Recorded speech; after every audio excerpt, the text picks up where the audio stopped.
యారా అన్నా మొత్తానికి మేడం భలే పడేసావు. ఏదో మీద వేయలే అన్నా. ఏయ్ అడగడవే. థ్యాంక్స్ అన్నా. కానీ నీ ఫ్యూచర్ తలుచుకుంటేనారా నవ్వాలో ఏడవాలో అర్థం కావట్లేదు. నవ్వాలన్నా, ఇక్కడి నుంచి అంతా హ్యాపీ కదా.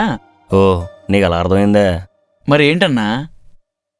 నువ్వు ఈ చీప్ లిక్కర్ కాకుండా మంచి ఫారెన్ సర్కి పెంచగలిగాడు తెలుసా? ఊరుకో అన్న, మనకు వచ్చే జీతానికి మళ్ళీ ఫారెన్ సర్కి ఒకటి. ఎట్రా నీకు ఎక్స్ట్రా 10,000తో పాటు హెడ్ ఆఫీస్లో పోస్టింగ్ కూడా రావాలి తెలుసా? మేడం నొక్కేసింది. నొక్కేయడం ఏంటన్నా? నువ్వు ఫస్ట్ డే ఇచ్చిన డిజైన్స్ ఉన్నాయి చూసావా, అది తను చేసినట్టు చెప్పుకుంది. సో ఆ పెద్దయినా నీకు ఇవ్వాల్సిన ఇంక్రిమెంట్ ఆవిడకి ఇచ్చాడు. అమ్మ నా గాయత్రమ్మో, ఎంత పెద్ద స్కెచ్ చేసావే. పైగా నన్నే డేడీకి పిలుస్తావా? రేపు నీకు ఉంటుంది చూడు.